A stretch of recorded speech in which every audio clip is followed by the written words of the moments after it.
Namaste, and welcome to our continuing series, Love in Savitri, with our beloved Alok. Namaste. These lines of love in Savitri go deeply into our consciousness. They are of such power and beauty, and such illumination that we are taken deeply into ourselves. I'm going to begin with a glimpse was caught of things forever unknown. The letters stood out of the unmoving word. In the immutable, nameless origin was seen emerging as from fathomless seas the trail of the ideas that made the world, and sown in the black earth of nature's trance, the seed of the Spirit's blind and huge desire, from which the tree of cosmos was conceived and spread its magic arms through a dream of space. Immense realities took on a shape. There looked out from the shadow of the unknown the bodiless namelessness that saw God born and tries to gain from the mortal's mind and soul a deathless body and a divine name. The immobile lips, the great surreal wings, the visage masked by superconscious sleep, the eyes with their closed lids that see all things, appeared of the architect who builds in trance. The original desire, born in the void, peered out. He saw the hope that never sleeps, the feet that run behind a fleeting fate, the ineffable meaning of the endless dream. Hardly for a moment glimpsed, viewless to mind, as if a torch held by a power of God, the radiant world of the everlasting truth glimmered like a faint star bordering the night, above the golden overmind's shimmering ridge. Eyes were caught as through a cunning veil, the smile of love that sanctions the long game, the calm indulgence of maternal breasts, of wisdom, suckling the child laughter of chance, silence, the nurse of the Almighty's power, the omniscient hush, womb of the immortal word, and of the timeless, the still brooding face, and the creative eye of eternity.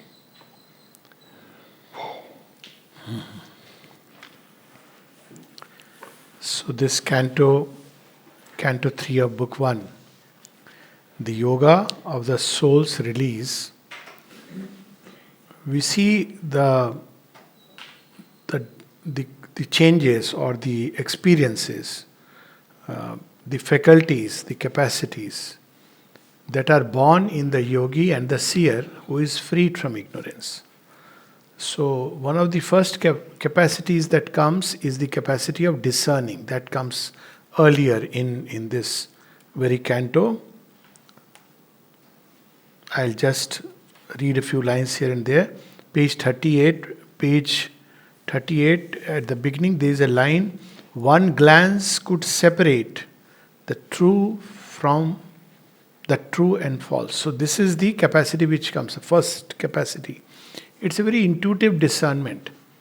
And then we see the capacity of inspiration, oft inspiration with a lightning feet.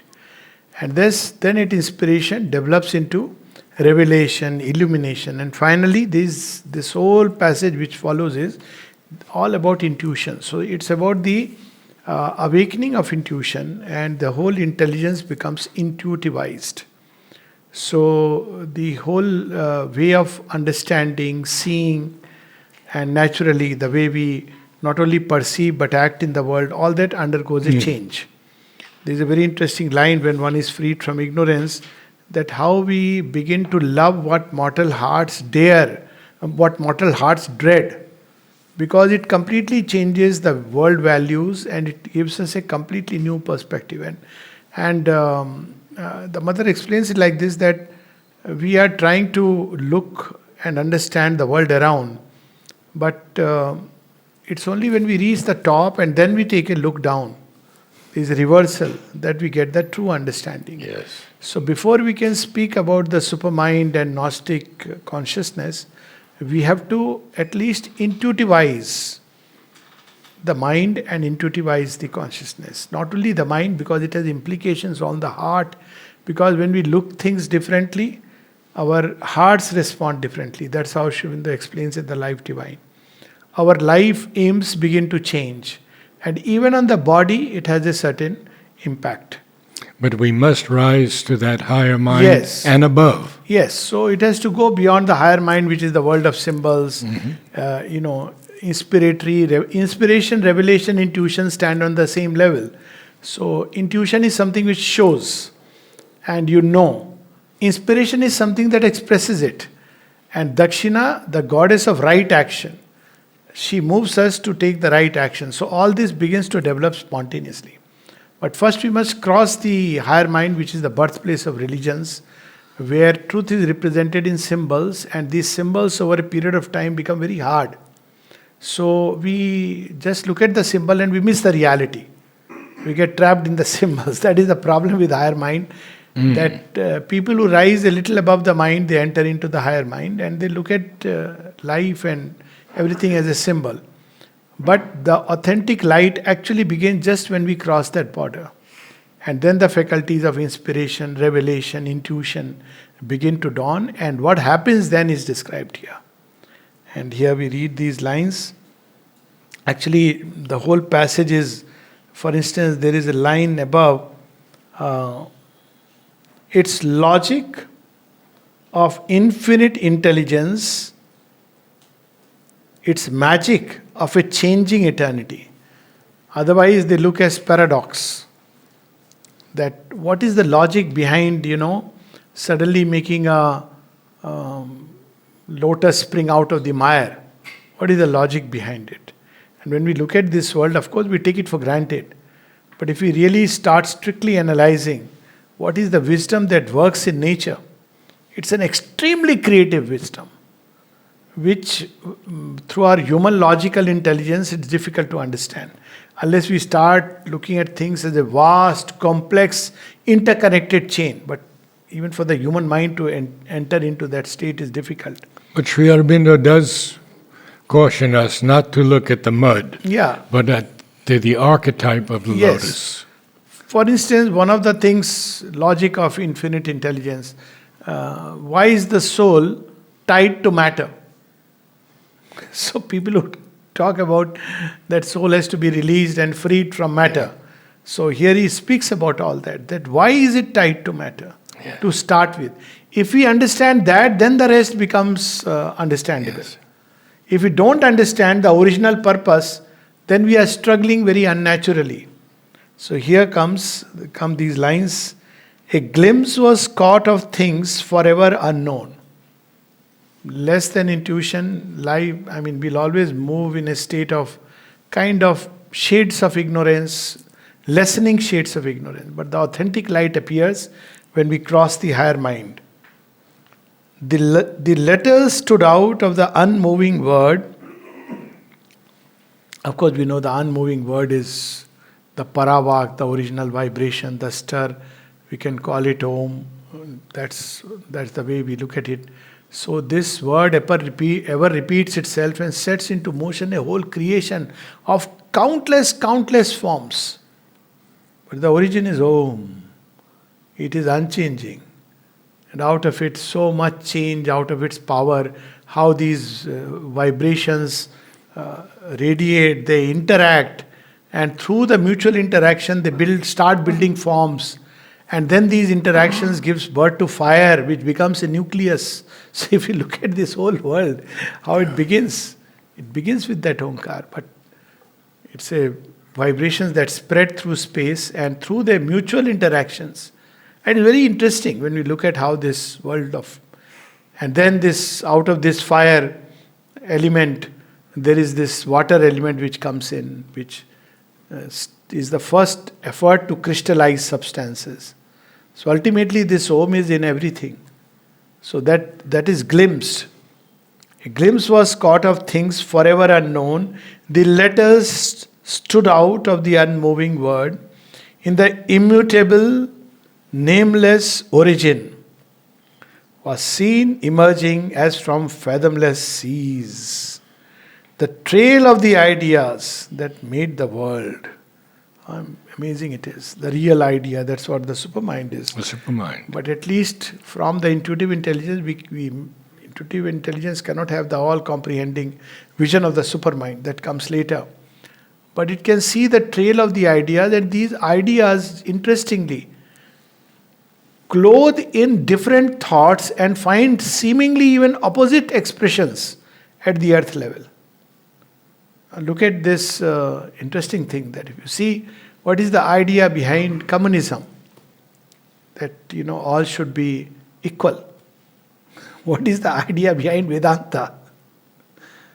But communists will never believe that there is anything like Vedanta. The Vedantist can include communist in his fold because Vedanta has nowhere to escape. It is the one truth, so it sees that in everything.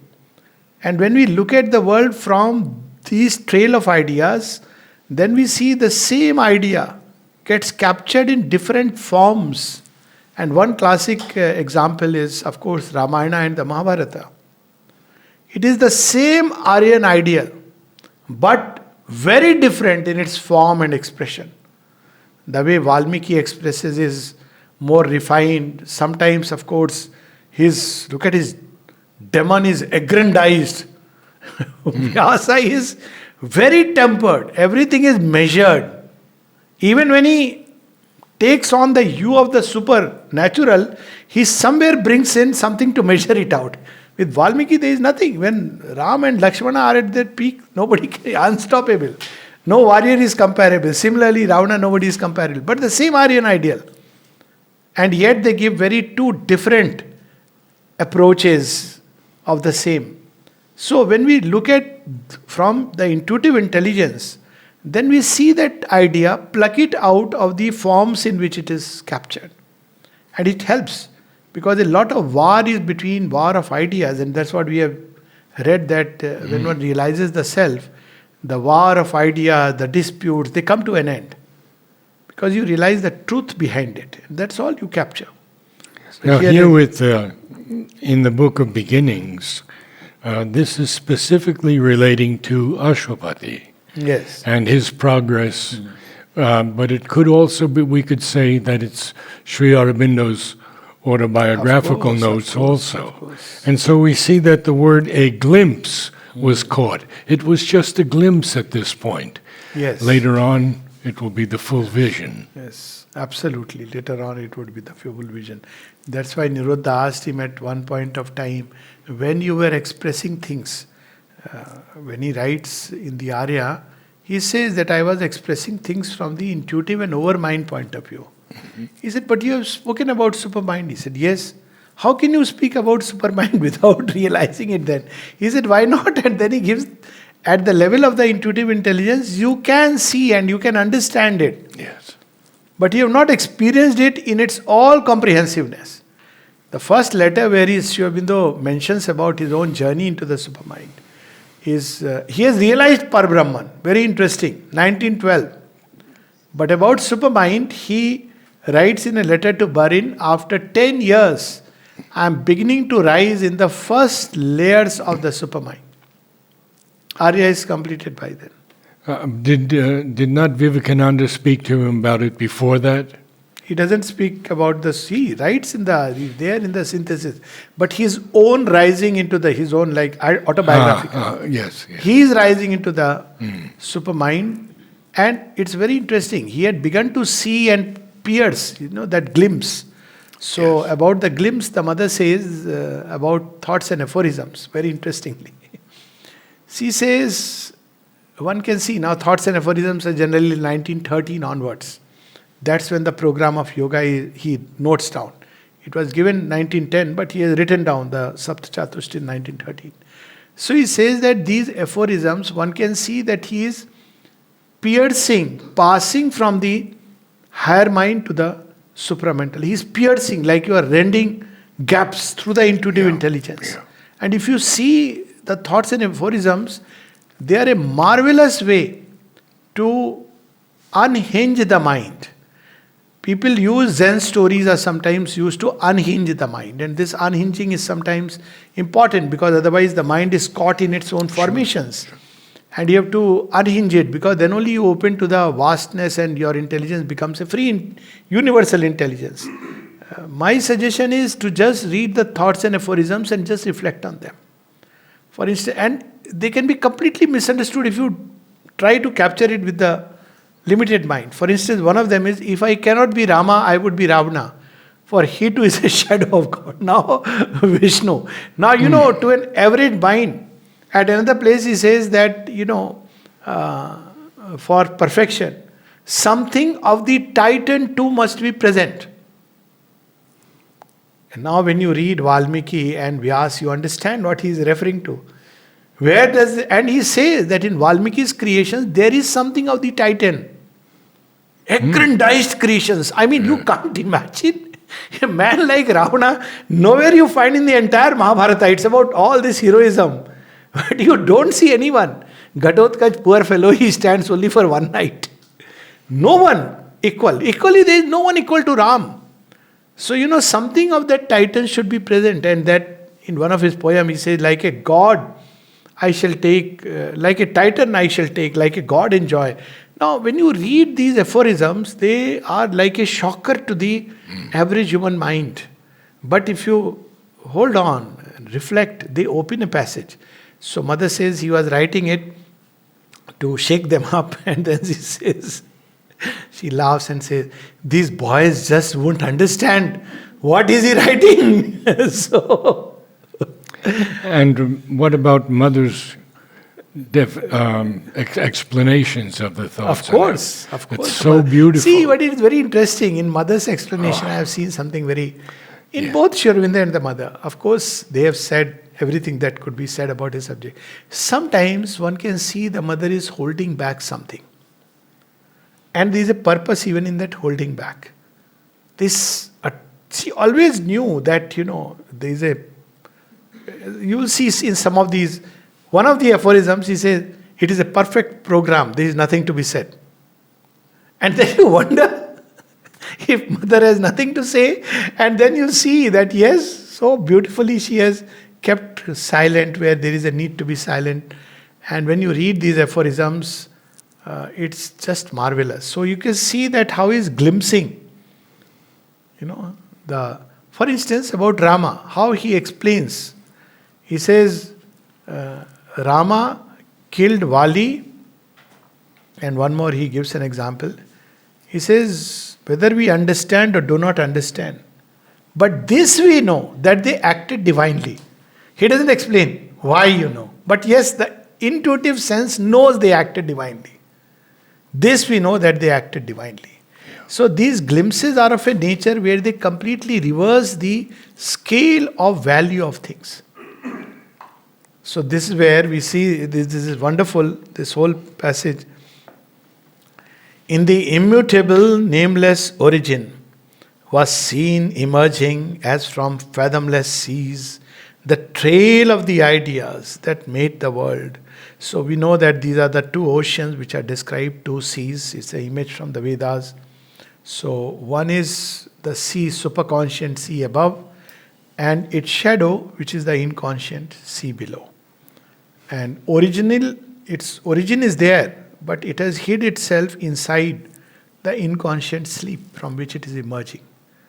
So he could see that and sown in the black earth of nature's trance, the seed of the spirit's blind and huge desire from which the tree of cosmos was conceived and spread its magic arms through a dream of space. So, what is that seed, the original? See, Buddha also used the word desire. Now, one way to see, when you look at it from that perspective, Buddha speaks of nirvana and he says the root is desire. Now, this desire, the will to be, this is the original will.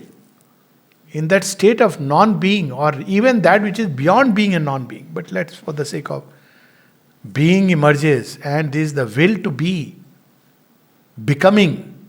Now, this becoming, it is sown inside. He has planted himself, this eternal becoming, inside the black void. Now, if we want to really cut the knot of creation and enter into nirvana, I mean, those who want to cut, they are free to do so. I mean, not that easy either, but well, then you have to cut every kind of becoming. That's why when we then we understand why Buddha did not take anything on the way except the permanent, absolute. Because even if you stop with the being, you still have the being who is becoming. So he didn't stop at anything half. Now, those who are interested can, of course, pursue that trail. But here, to fulfill himself was God's desire. Now, you see, this desire word is used in a specific sense. The divine fulfilling himself through matter. That's how matter is a condition for the spirit. And, well, we may debate whether he should have done it or not, but it is done. That's how Mother puts it. She says, well, you may analyze, you may say it was right or wrong, but whatever it is done. Sri Aurobindo adds, and we all gave consent to it. Why? Because the delight is multiplied. And the sign of that consent, people say that, well, no, how do we know? We didn't. Sometimes people ask, because in Savitri there is a passage. It says, oh soul, don't blame anybody. Intruder in the ignorance. When you saw the otherness of self like a shadow, it attracted you. So, people say that, no, we are not interested in becoming. I often ask, okay, if that is the case, call it quits. You see how difficult it is? Because there is the delight in creation. So this delight of oneness, manifesting in the delight of many, and even till today, this impulse moves every human being. That's why one is never quite satisfied, because here to fulfill himself was God's desire. So he has seen that original desire which is sown inside. And you can't slay that desire. You can come out, but this manifestation is going to go on till it reaches its fulfillment. It doesn't depend on people escaping or not escaping. So we have this choice, whether we reach, human beings at a point of time reach that point where they begin to feel acutely the suffering of this world. Would you say that desire could be a synonym for aspiration? It becomes, as it now, this desire undergoes a series of transmutations. Yes. So desire is to be. Now you see how it starts. In the inconscient, this is the will to be. Whose will to be? God. God's desire. Now the inconscient, because of this desire, there is that urge. But the inconscient knows the huge gap, the complete separation. See, the only reason for suffering is when there is a gap between what you want to be and what is the actual reality. At any level, one may take it. So the inconscient, within inconscient, there is the will of the divine to be, to fulfill. But inconscient is shadow, dark black void. So it takes the form of suffering. The origin of suffering is there. That's how Sri Aurobindo describes in Savitri pain, the tenebrous shadow of pain. It feels the pain of separation. How am I going to cross this bridge? So then further there is a push and it becomes a kind of cry. This suffering changes into cry. Cry changes into yearning. Yearning changes into longing. And eventually this longing in developed humanity changes into aspiration. And aspiration is aspiration at its core. But conscious aspiration, it becomes in human beings. All the time, because it's the original thing. I'd like to go back to that line again. Yes, yes. The seed, the seed of the Spirit's blind and huge desire. A whole, not one cosmos, worlds are within that seed. Yes. Its origin is above, the Ashwath tree. Yes. But it must grow through all the challenges. And at a certain state of development, I believe that, the sign of the mature, heroic soul who has gone through lives is that it loves to take the challenge of creation. It gives its own delight, if you ask me. And soul in infancy wants to run away. This is too much, climbing Mount Everest. But the mature, heroic soul wants to taste that delight. The adventure of consciousness and joy. It feels incomplete somewhere, that if I have not done this, I remember one of my unfulfilled desires is to, be in Antarctica. Almost on the verge, and then I said, no, mother's work, I can't go there. I left it, it had almost come. No, mother's work takes priority over everything else. But it is there is an adventure. You are cut off from everything, everywhere. Only thing you have is an email. But that's the joy of the adventure which the soul takes. And the soul being eternal, immortal, it can take it.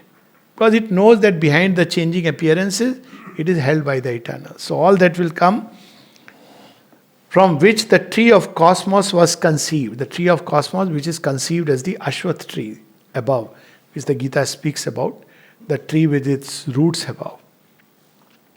And spread its magic arms through a dream of space. Immense realities took on a shape.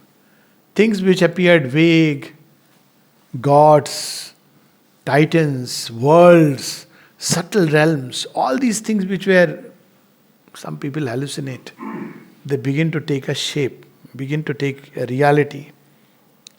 The bodiless, nameless, there looked out from the shadow of the unknown, the bodiless namelessness that saw God born. This is the original sense of the word birth. It is the infinite limiting himself into finite. And when you see the same idea expressing itself through every image and figure, every time we see a mountain, what tapasya, strength, immobile, passion. Passion is to climb. See, mountains keep on climbing. This is something very amazing. So when we see the same idea is there inside, that's why tapasvis try to go there. Desert, stretches and stretches of a silence in which there is no stir of creation. It's another kind of, experience. So everywhere you can see that idea which has taken shape and form and tries to gain from the mortal's mind and soul a deathless body and a divine name. So this deathless body is, of course, very interesting phrase. It casually one can pass it off as an immortal body.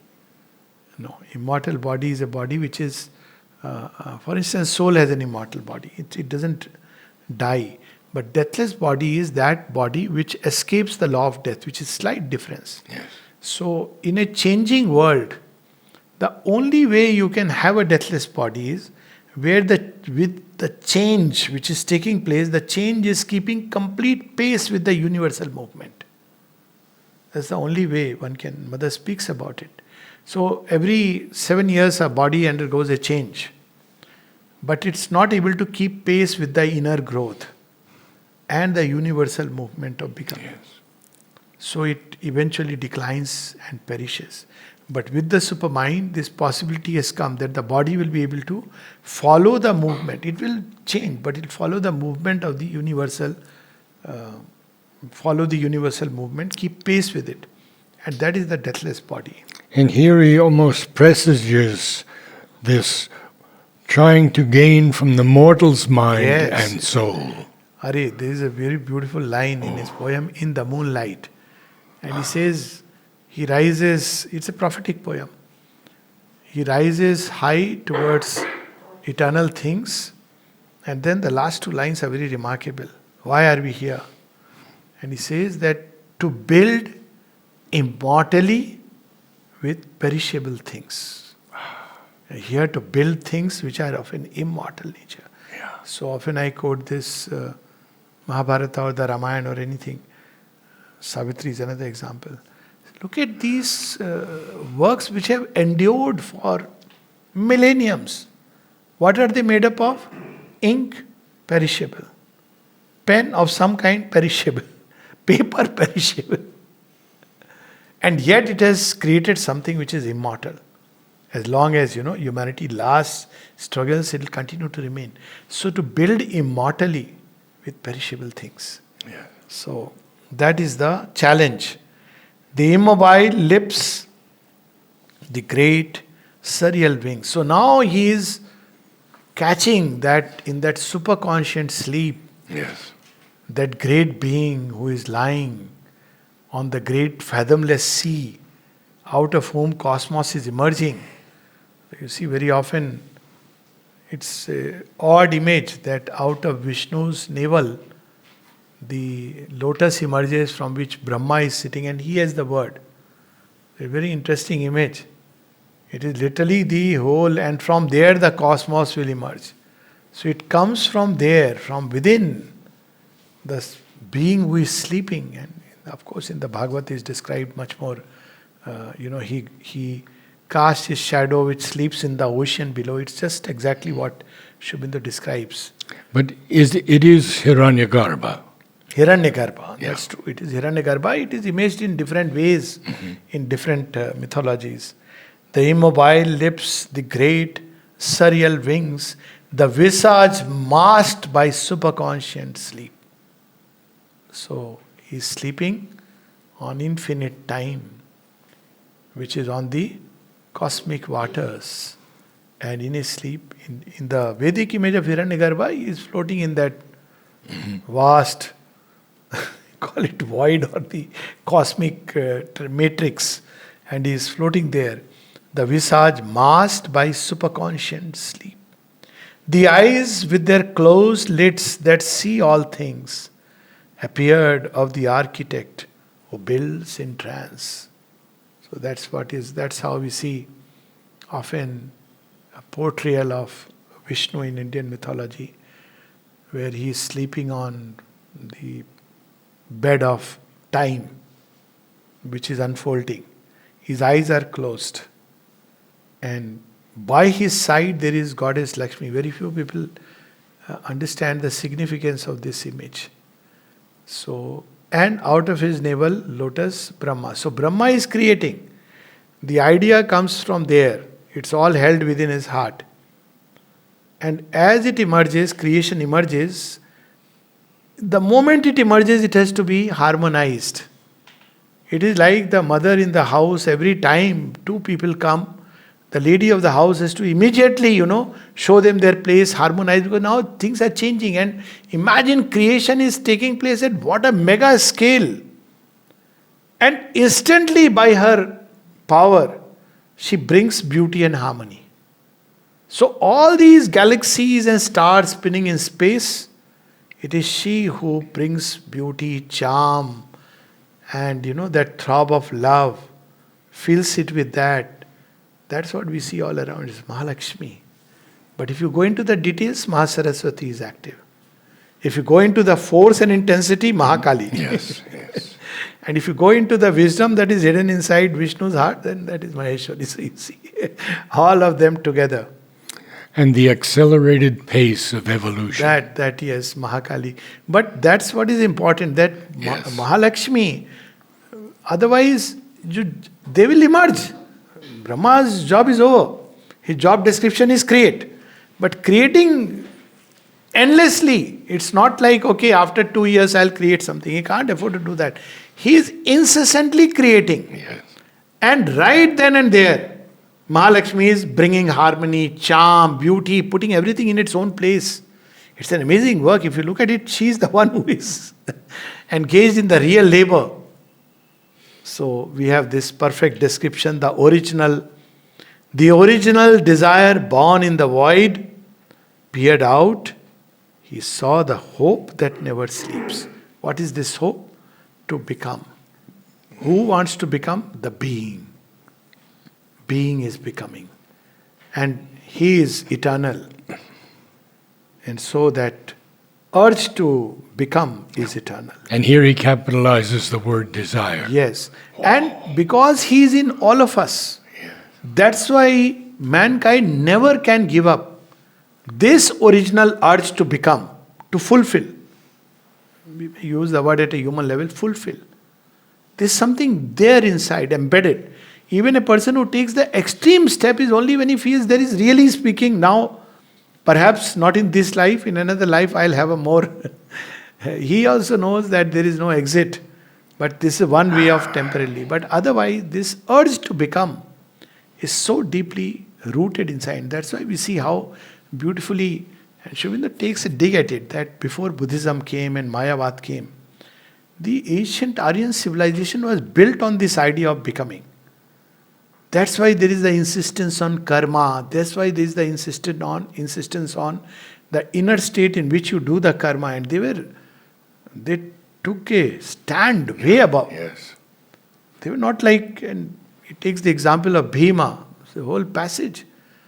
Oh, you can't tell him, keep quiet and go to, typical monastery, what can you do? This is destiny and fate. They wrestle with destiny and fate. That's what man is meant to be. Yes. And I read the stories of Nal, story of Savitri, all the great stories, that mold our character. It's about don't give up. There's something inbuilt within it. Our errors are his steps on upon the way. So this is where we see the original desire, born in the void, peered out. He saw the hope that never sleeps. The feet that run behind the fleeting fate. It has escaped, but yet, and again I was just mentioning the story of Nal. You want to see how they wrestled against fate. One of that story in the Mahabharata legend, Sri Aurobindo has written a little bit about this story. He started, I wish he had completed one of the most delicate, refined, beautiful stories by the same Vyas who wrote about Mahabharata. Very difficult to take it that he wrote.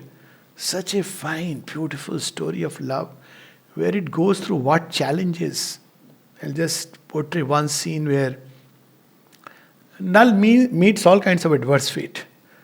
He is otherwise a prince. Ultimately, he loses everything in a game of dice, and he and Damayanti. He actually marries. The marriage is very nice. It's a marriage where they love each other and they get married. The gods are opposed to the plan. They try to oppose, but eventually Damayanti chooses Nal over the gods, knowing very well that they are the gods. And then Kali, he's also one of the gods. He says, I don't accept this. So I'm going to put you through real torture. And this is story. The story goes in such a way that they are, they don't have anything to eat, driven out.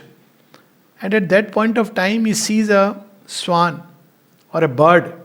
And he says, I want to capture this bird to, at least for the night we can have a meal. So with his sword, he takes out, his wife Damayanti takes out a piece from a sari to put it over and capture. The swan, he can't. He has to literally disrobes himself to do that. He cannot. So finally they stay in an inn at night, and Nal decide that because of my fate she has to go through so much torture. So I must escape. I'll make my whole thing, then I'll come back and meet her. So at night while she's sleeping, he quietly escapes from the inn. Not to escape, not to die, but that let me make my fortune. Why should she struggle with me? Then I'll come back, believing that she will go back.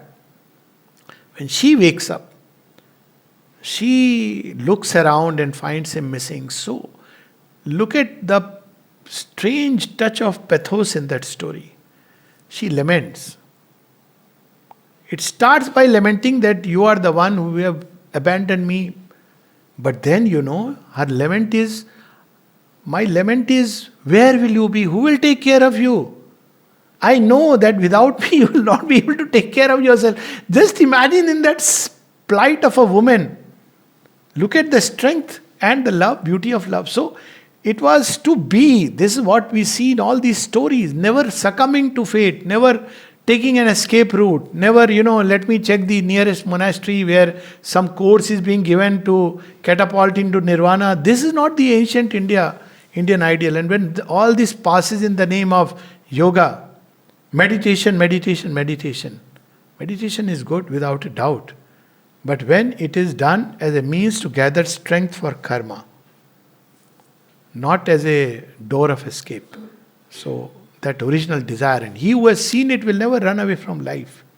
He knows that this is the will for which I have come. The feet that run behind a fleeting fate. The ineffable meaning of the endless dream, which seems to never end. And it goes on, sometimes it becomes a nightmare. So when Sri Aurobindo describes what this dream is, he says if it is a dream, it is a dream fact vision of the truth. Who is the dreamer? That but for the truth Yes, would not be true. So it is the eternal dreamer is the divine. And whatever images, pictures may come in. But eventually it is the dream of the divine, and therefore it is bound to be fulfilled. Hardly for a moment glimpsed, viewless to mind. Now he's describing the intuitive plane. Yes. Mind cannot glimpse all this. For the mind, it's all abracadabra. So if we discuss this in a typical sense-bound physical mind, imprisoned by the physical mind, humanity, and it hears all this, it'll say, I don't know what they're speaking about. Visage, masked by superconscious sleep. Tell me about real world. Hamari samasya kya hai? What's our problem? You don't understand your problem. But that's how it will be. So, each to his own. As if, now you see again, this action of the intuitive light is just like a torch. See, supermind is like the sun. When the sun is out, the whole field is seen. But the intuitive mind is like a torch, a flame that stabs. That's how it is described. You light a torch and suddenly you see a portion, or like the lightning, suddenly an area is lit up. You don't see the entirety, but that something is lit up. So the torch, as if a torch held by a power of God. That power of God is, of course, the supramental origin. The radiant world of the everlasting truth glimmered like a faint star bordering the night above the golden overmind's shimmering ridge. So, as a torch is the torch of God, showing that, look, here is where you have to come. And many of these, these experiences of fire on the hill which people go and worship, they're all interesting symbols of this, that there is a great reality which is beyond, and we can view it occasionally, glimpsed. Yeah. The over-mind ridge, and in the intuitive mind we can at least have a passing glimpse. Mother was asked that supermind, all this is too big a word, and how to have even a glimpse. She said, my child, you cannot conceive it by the mind, that's for sure. We can write volumes on supermind and yet not even have a passing glimpse. So then how can we have it, mother? She says there are two ways. One is the psychic door, and the second is by rising to the intuitive mind. Then you can have a glimpse. Glimpse. Not, it's a rays of the sun. That's what the rishis had risen into. And they say that we are in the rays of the sun, not yet the sun. And that's why they use the word Swaralok, which later on got distorted into Swargalok.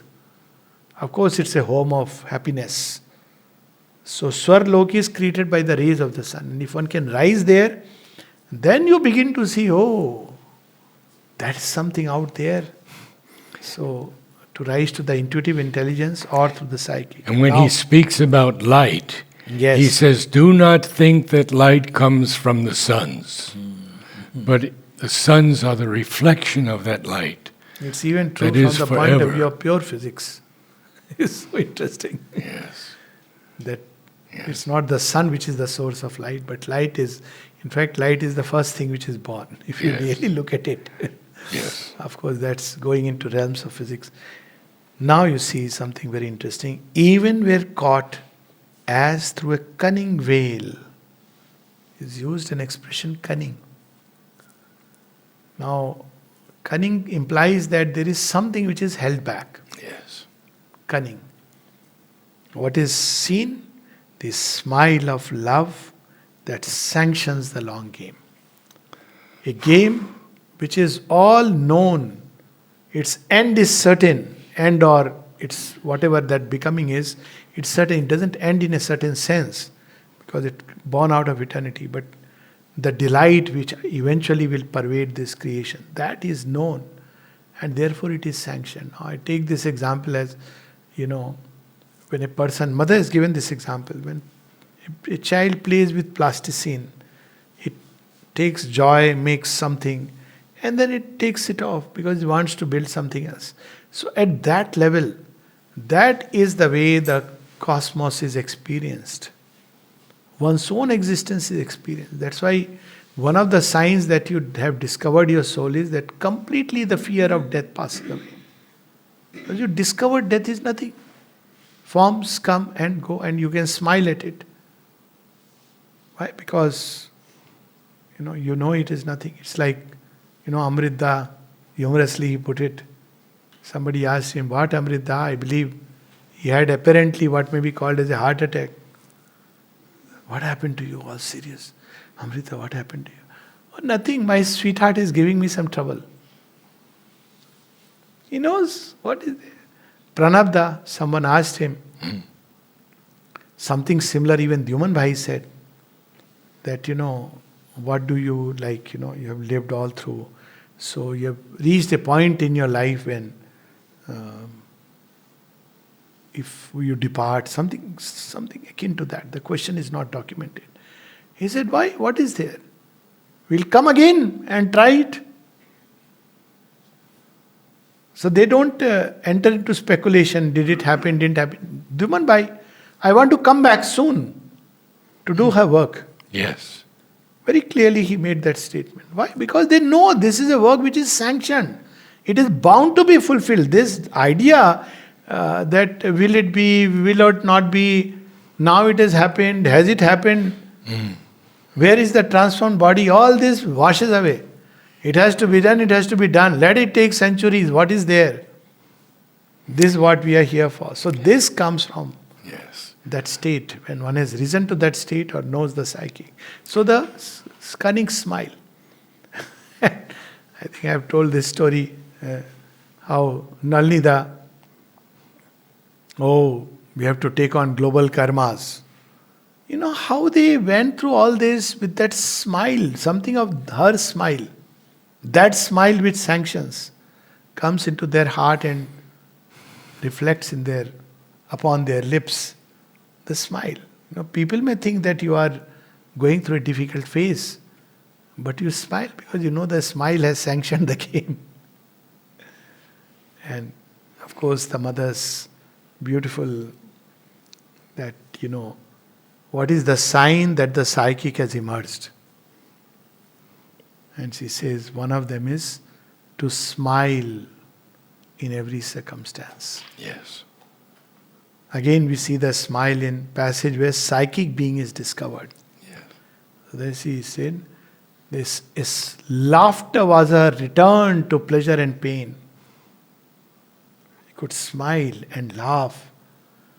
And why the psychic being has come here is to play at ball with life and circumstance, with time and circumstance. Time and space, yeah. Time and space has come to play. Yes. What is there? So you see, when you read Sri Aurobindo, he connects us to the most highest ideals which always were there and they were lost over a period of time. This is the true restoration of Dharma. And he takes it to its logical conclusion, to the grand fulfillment. Not like, oh, this sansar. Sometimes I hear these bhajans and people also take so much pride. Hey, दुनिया ऐसी है वैसी है, क्या रो रहे हो? Why you are weeping all the time?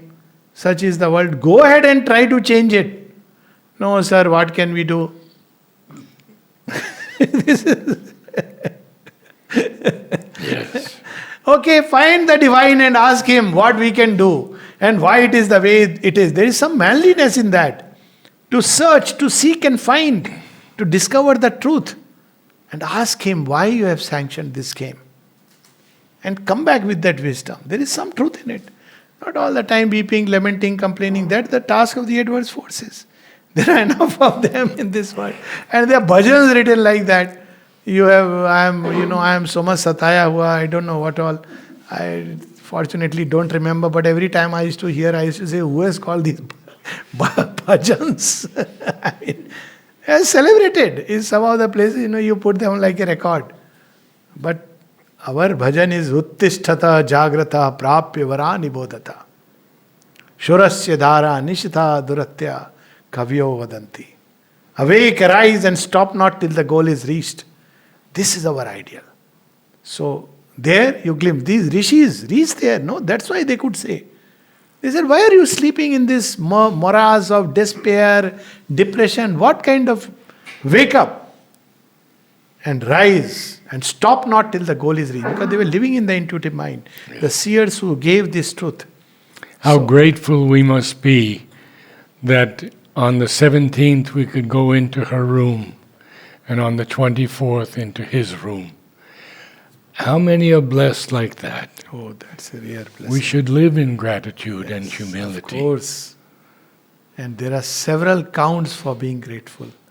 And the least of them is that they gave us a goal. Otherwise, life would be at least my problem was, I was thinking, what is this goal? Becoming doctor, becoming a general in the army, what kind of nonsensical things are these? They are not worth pursuing. By default, you have become that, entered into that stream. But this is not what I want from life. So it's quite meaningless. Other people are speaking about nirvana, salvation. What is selfish thing? So when you really look at when they gave us a goal, now you feel like walking. Let it take centuries. If it be so. Yes. But this is the joy of walking towards something so beautiful. Even attempting it is so beautiful. It's not about success or failure. Just to attempt the impossible, dare the impossible, is something which awakens the human spirit to its acme. Yes. So that's what we see that Ashwapati sees. And that's why Sri Aurobindo could say, even if not a single person would believe in this, I will go on. Even if I knew that all will be smashed, I will continue to move on. Either to conquer or to perish, doesn't matter. So, something of his we should inherit a little bit.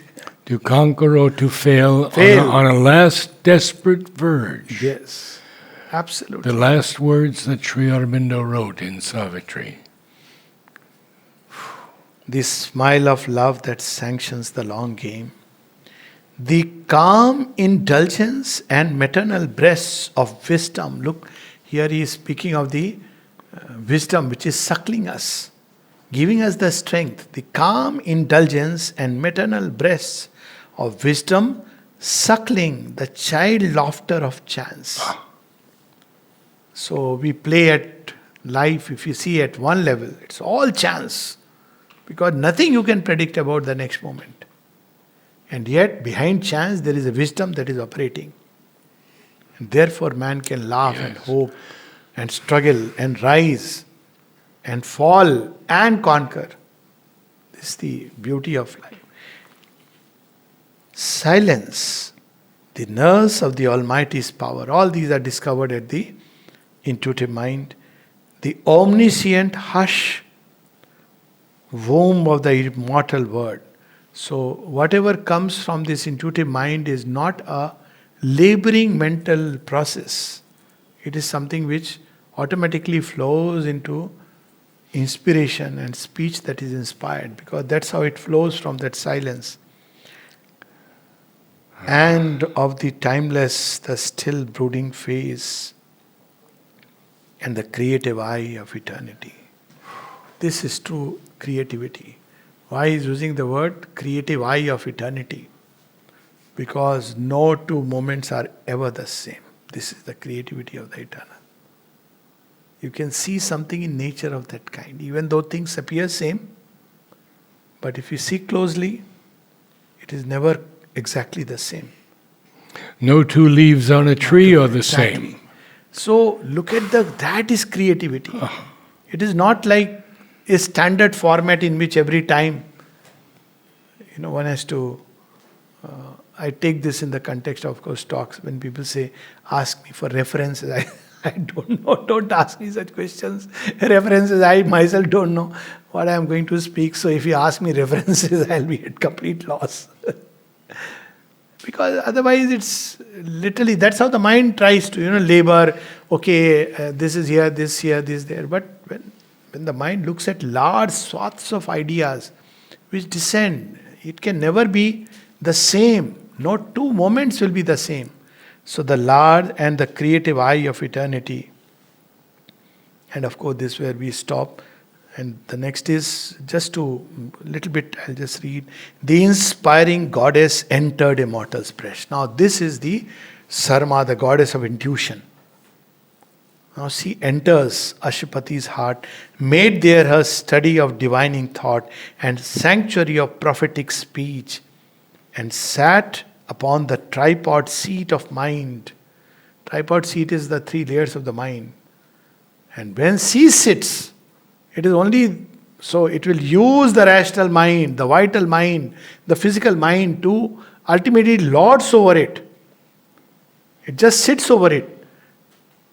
And all was made wide above, all lit below, and this light can go down also. In darkness core, she dug out wells of light. On the undiscovered depths imposed a form, lent a vibrant cry to the unuttered vast. I'll just read the last few lines because they are completely the Vedic experiences, the story of Angiras and the cow's legend, which Sri Aurobindo brings out here. And it's in that legend we see the same goddess of intuition, Sarma. She goes to the cave where the panis are hiding the cows, the light. And she tells them that release the cows. They say, why? He says, because Indra is going to finish you guys. So they say, look here, we will give you plenty of wealth we have with us. And you come to our side. It's a very interesting dialogue between the two. And she says, no. Then she goes back and reports to Indra, and Indra breaks open the cave and the riches of the cave are released. What are these riches? These are riches which are held back in our own subconscious parts. That's why every time you tackle with the difficulty in nature, initially it looks like you have gone into some dark zone, but when you come out stronger. This is what I was speaking the other day about Bhima falling into that lake and coming out with the strength of 10,000 elephants. So we see here, last line, in the deep subconscious glowed her jewel lamp, lifted. It showed the riches of the cave where by the miser traffickers of sense, unused, guarded beneath night's dragon paws, in folds of velvet darkness draped they sleep, whose priceless value could have saved the world. Yeah. And these were the great ones who went into these caves with the power of intuition to release the riches which were hidden there, afraid of nothing. Now, if intuition can do this, what all can the supermind do? We can just only imagine. Yes. The smile of love that sanctions the The game. long game. Namaste. Namaste. Namaste all. Namaste.